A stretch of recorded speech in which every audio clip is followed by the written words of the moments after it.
Corona corona corona ಮತ್ತೆ ರಾಜ್ಯಕ್ಕೆ corona entry ಕೊಟ್ಟಿದ್ದು.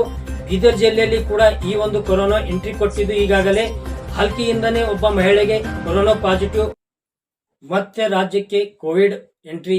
ಬೀದರ್ನ ಮಹಿಳೆಯೊಬ್ಬರಿಗೆ ಕೋವಿಡ್-19 ಸೋಂಕು ದೃಢಪಟ್ಟಿರುವ ಈ ಒಂದು ಸುದ್ದಿ ಚರ್ಚೆಯಲ್ಲಿದ್ದು, ಬೀದರ್ ಜುಲೈ 30 ರಾಜ್ಯದಲ್ಲಿ ಮತ್ತೆ ಕೋವಿಡ್-19 ಸೋಂಕಿನ ಪ್ರಕರಣ ಪತ್ತೆಯಾಗಿದ್ದು, ಬೀದರ್ ಜಿಲ್ಲೆಯ ಭಾಲ್ಕಿ ಮೂಲದ ಮಹಿಳೆಯೊಬ್ಬರಿಗೆ ಕೊರೋನಾ ಸೋಂಕು ದೃಢಪಟ್ಟಿರುವ ಮಹಿಳೆ ಆರೋಗ್ಯ ತಪಾಸಣೆ ವೇಳೆ ತೆಗೆದುಕೊಳ್ಳಲಾದ ಮಾದರಿ ಪರೀಕ್ಷೆಯಲ್ಲಿ ಸೋಂಕು ದೃಢಪಟ್ಟಿರುವ ಹಿನ್ನೆಲೆಯಲ್ಲಿ ಅವರನ್ನು ತಕ್ಷಣವೇ ಬೀದರ್ ಬ್ರಿಮ್ಸ್ ಆಸ್ಪತ್ರೆಯ ವಿಶೇಷ ವಾರ್ಡ್ಗೆ ದಾಖಲಿಸಲಾಗಿದ್ದು ಚಿಕಿತ್ಸೆ ನೀಡಲಾಗುತ್ತಿದ್ದು, ವೈದ್ಯರ ಮಾಹಿತಿ ಪ್ರಕಾರ ಅವರ ಆರೋಗ್ಯ ಸ್ಥಿತಿ ಸದ್ಯ ಸ್ಥಿರವಾಗಿದೆ ಎಂದು ತಿಳಿಸಿದ್ದಾರೆ.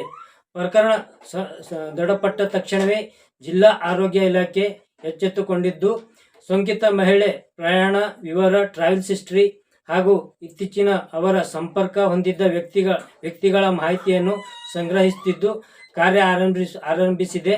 ಮಹಿಳೆ ಭೇಟಿ ನೀಡಿದ ಸ್ಥಳಗಳು ಮತ್ತು ಸಂಪರ್ಕದಲ್ಲಿದ್ದವರ ಪಟ್ಟಿಯನ್ನು ಸಿದ್ಧಪಡಿಸಲಾಗುತ್ತಿದೆ.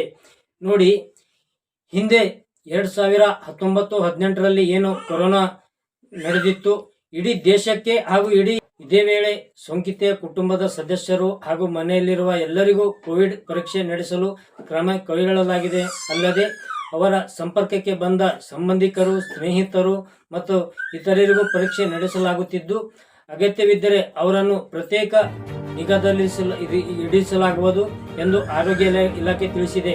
ಸೋಂಕಿನ ಮಾದರಿಯನ್ನು ಹೆಚ್ಚಿನ ಪರೀಕ್ಷೆಗಾಗಿ ಪ್ರಯೋಗಾಲಯಕ್ಕೆ ಕಳಿಸುವ ಸಾಧ್ಯತೆ ಇದೆ. ಆರೋಗ್ಯ ಇಲಾಖೆ ಪರಿಸ್ಥಿತಿಯನ್ನು ನಿಕಟವಾಗಿ ಗಮನಿಸುತ್ತಿದ್ದು, ಒಂದು ಪ್ರಕರಣದಿಂದ ಸಾರ್ವಜನಿಕರು ಆತಂಕ ಪಡುವ ಅಗತ್ಯವಿಲ್ಲ. ಆದರೆ ಜ್ವರ, ಕೆಮ್ಮು, ಗಂಟಲು ನೋವು, ಉಸಿರಾಟ ತೊಂದರೆ ಸೇರಿದಂತೆ ಕೋವಿಡ್ ಲಕ್ಷಣಗಳನ್ನು ಕಂಡು ಬಂದರೆ ತಕ್ಷಣವೇ ಸಮೀಪದ ಸರ್ಕಾರಿ ಆಸ್ಪತ್ರೆ ಅಥವಾ ಆರೋಗ್ಯ ಕೇಂದ್ರಕ್ಕೆ ಭೇಟಿ ನೀಡಿ ಪರೀಕ್ಷೆ ಮಾಡಿಸಿಕೊಳ್ಳುವಂತೆ ಆರೋಗ್ಯ ಇಲಾಖೆ ಸಾರ್ವಜನಿಕರಿಗೆ ಮನವಿ ಮಾಡಿದೆ. ಜೊತೆಗೆ ಅಗತ್ಯ ಮುನ್ನೆಚ್ಚರಿಕಾ ಕ್ರಮಗಳನ್ನು ಪಾಲಿಸುವಂತೆ ಸೂಚಿಸಿದೆ.